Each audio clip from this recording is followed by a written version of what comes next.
Hi, welcome to our channel of IGNOU Audiobooks, Indira Gandhi National Open University, School of Education, SOE, Master's Degree Programs, Master of Arts, Distance Education, MADE, Second Year, MD 416 Curriculum Development for Distance Education, Block 5 Curriculum Development Experiences, Unit 5, Materials Production.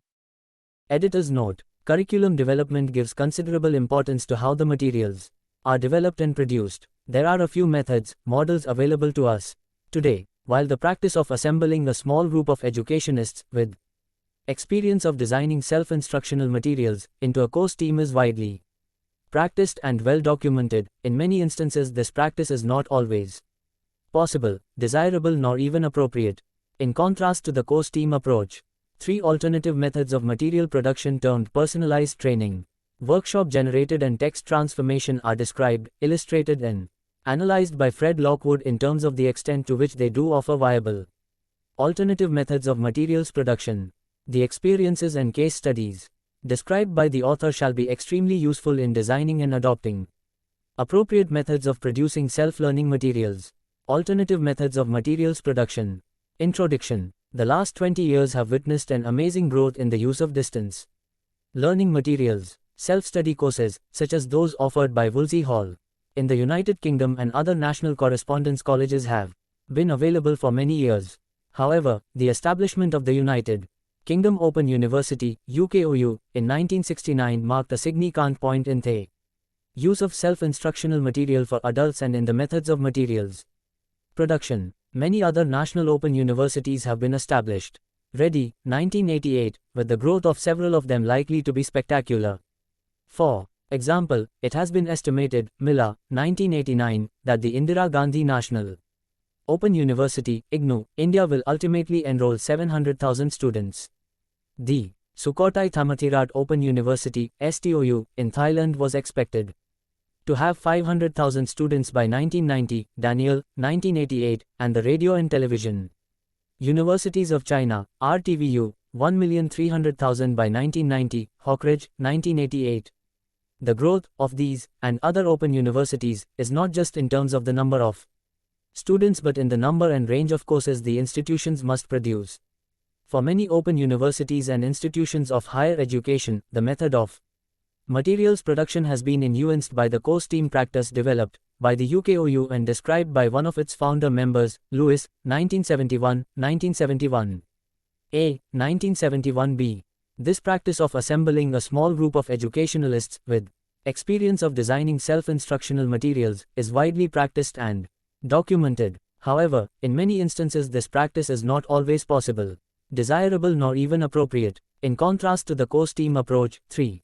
Alternative models of course production termed personalized training, workshop generated, and text transformation are described, illustrated, and analyzed in terms of the extent to which they do offer viable alternative methods of materials production. Whilst it is possible for elements of all three models to be incorporated into a particular production process, they are discussed separately so as to focus upon their individual features. Personalized training. Personalized training is designed to equip authors with those skills and techniques they need to deploy when planning and producing self-instructional material at that moment in time when they need them. Unlike those models that emphasize a front-end loading principle, where the skills and techniques are conveyed at the outset, this approach conveys only those that are needed for individuals to progress to the next stage in process. The critical importance of the timing of a device and assistance was evident in reviews of previous training activities undertaken by the UKOU in an attempt to provide individuals with advice and assistance on materials production. The UKOU assembled and published a self-instructional course on how to plan, produce, and present self-instructional course. It was called P517. Making Self-Instructional Material for Adults, Open University, 1985. This multimedia package specified the stages through which any materials were likely to progress and proceeded to illustrate how self-instructional materials could be devised. It was accompanied by 10 days of seminars and workshops. The format was to commence the process of materials production with a 5-day program of seminars and workshops on planning and production issues, after which individuals would have an in specie ed period in which to generate draft material At a convenient time, a second 5-day program on production and presentation issues would be conducted. The belief was that momentum created by the RST series of seminars and workshops, sustained by the provision of the multimedia package and reinforced by the second series of seminars and workshops, would provide sufficient training for authors. However, subsequent inquiries within those institutions and groups that had purchased copies of P517 and who had received the same series of workshops and seminars revealed, not surprisingly, a variety of factors had influenced the success of their respective projects. Further consideration of these factors revealed the critical importance of three of them: coordination and management of the project, adherence to the production schedule, and ongoing advice and assistance to authors. The RST was the need for a person to coordinate the administrative aspects of the whole project and fulfill a management role. Without such a person, individuals either duplicated tasks which added to their overall workload, slowing progress and dissipating effort, or overlooked tasks which eventually proved to have major production implications. The second was the need to formulate and agree a realistic production schedule for all contributors and their components. Slippage in one part of schedule invariability has knock-on effects for others, which eventually raise questions of financial support and viability of the project. The third, which is inextricably linked to the previous two, is the need for ongoing advice and assistance to authors. It appeared that many authors, working in isolation, became preoccupied with a particular problem or aspects of materials production which brought progress to an abrupt halt. When advice and assistance was readily available, these problems were resolved with little loss of momentum and enthusiasm. When the problems were left, they appeared to grow in importance to the detriment of the whole project.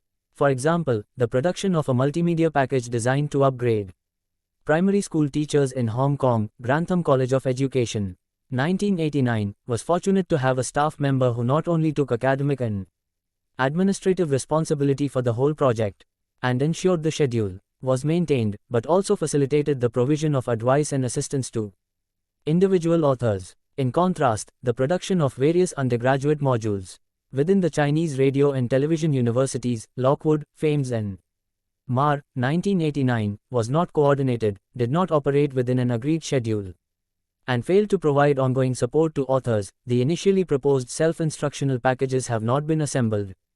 A similar pattern was observed within those British institutions that had purchased P157 and completed the program of seminars and workshops. When the UKOU was asked to provide training for members of the National Association of Clinical Tutors, NACT, who were planning to assemble a self-instructional training package for clinical tutors, the appropriateness of the previous methods was questioned. Clinical tutors are those senior medical staff who provided the postgraduate medical education for hospital doctors.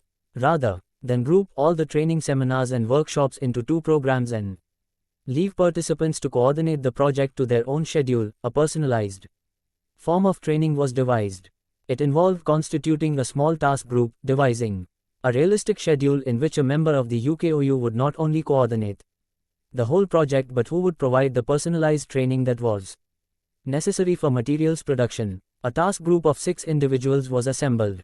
It consisted of 4 medical representatives who had considerable experience as clinical tutors but none of writing self-instructional material. These doctors agreed to contribute to the project at the same time as they full LLED their normal medical and clinical roles.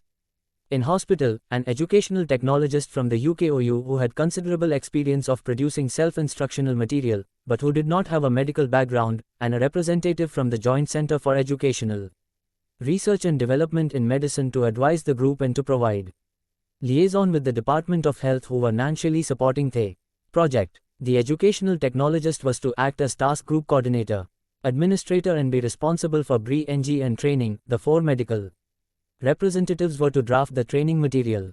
A detailed course schedule was devised for the production of the training package. It specified the dates of all task group meetings, the period allowed for materials production, deadlines, as well as the turnaround time for the circulation of materials if everyone was to be informed prior to the following meeting. On the basis of previous experience of designing similar self-instructional material and advising and assisting other authors, a series of BRE-NG and training workshops were devised and conducted. At the time of course team meetings, they were designed to equip team members with the skills and techniques they needed to complete current tasks. A telephone Hotline was instituted for any author in need of immediate advice or assistance. It was used infrequently. This method of material production may be attractive when small budget is available for the task in hand. A short production schedule is envisaged and the training investment in the authors is judged to be worthwhile. The NACT Training Package, National Association in Clinical Tutors, 1990, was assembled on schedule, within the budget, and met the training needs that had been identified. The exercise demonstrated that it was possible for a small group of medical specialists, with no previous experience of writing self-instructional material, to be equipped with the necessary skills and techniques at the same time that materials were being produced. The product of the exercise was not only a training package but specialist medical staff who had acquired valuable additional writing skills to be used in other projects at some future time. Workshop generated. When appropriate teaching material is not available, or doubt is expressed as to its existence, it can be readily generated in a workshop context by subject matter specialists, a group of specialist educators, with a specific goal and product in mind, working with a limited timescale and budget, can pool their experience and expertise to generate a set of teaching materials that would be beyond the resources of a single person. This method of materials production does have similarities with that of course team production in that it embodies a collective responsibility to the input but differs in the speed by which materials are generated and the roles of the subject matter specialists and editor in the project. The appropriateness of a workshop-generated process of materials production is illustrated by the production of the medical training material, Standards in Rheumatology, The Medicine Group, 1987, and Seeking Standards in Practice. Coronary Heart Disease Prevention in Primary Care. The North of England. Faculty of the Royal College of General Practitioners became increasingly aware of the need for guidelines for standards in general practitioners, GPs. It was noted that relatively little time is devoted to such problems in medical school, and yet pains in the arm, knee and back are amongst the most common in general practice. The solution was to organize a residential weekend in which 3 groups of GPs worked concurrently, in a workshop format, in generating 3 parts of the training material which would constitute the standards in care. Their task was to formulate a set of guidelines by which GPs could institute high and consistent standards in care, in particular to consider how to recognize the presenting problem, how to examine the patient, what questions to ask in order to make diagnosis, wherever possible, how to develop the most appropriate personalized management plan for individual patients, how to make rational use of all the available resources, how to aid the patient by making optimum use of medical and non-medical services, and what follow-up and aftercare could be necessary. The Medicine Group. 1987, 1. The resultant training booklet, assembled by a medical writer, has been widely distributed and found to be a valuable source of advice in setting standards of care in rheumatology. Indeed, the success of the initiative persuaded the Medicine Group to employ the same materials production model in a subsequent project when a small group of medical specialists including GPs, a practice nurse, a practice manager, medical educationalists and medical writers, editors, met over a weekend to generate a training module entitled Seeking Standards in Practice, Coronary Heart Disease Prevention in Primary Care. Workshop. Participants attended the weekend workshop and contributed those outlines they had prepared in response to their brief and generated others. Not only were detailed notes taken during the group discussion, with a tape-recorded account made for subsequent review, but summaries of discussion points were agreed and recorded. The intention was to pool the experience and expertise of all the participants and to create a composite of their knowledge. The materials generated included evidence as to the scale of the problem, practical management, procedures, examples of protocols, worthwhile tasks or activities for the primary care team to undertake and sources of information for advice and assistance. The outcome was a resource pack containing a self-instructional booklet of core training material, a series of activities, presenting a series of worthwhile talks to be undertaken prior to the institution of one coronary heart disease clinic, and resources, which provided materials or information on how to obtain them. Workshop-generated model, as a method of materials production, has 2 attractive features. The RST is that it can be obtained extremely quickly.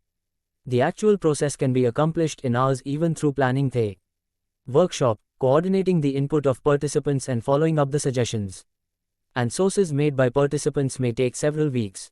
Whilst the task of the medical writer, editor, to present the pooled information has similarities to that of an author in a course team, it is completed in days and weeks rather than months and years. The second is that it creates a collaborative rather than competitive environment, asking practitioners to share their experience, skills and abilities with others, acknowledge their worth and place them in a context where they feel valued. If the context also provides an opportunity for participants to benefit from the experience, skills and abilities contributed by others, to create a resource for the mutual benefit for colleagues, it fosters a collaborative rather than competitive working environment. It exploits the strengths and expertise of individual contributors with others responsible for representing the information in a communicable form. It does, however, place a major emphasis upon detailed prior planning, the allocation of briefs and operation of the workshop to a tight schedule and with a particular product in mind.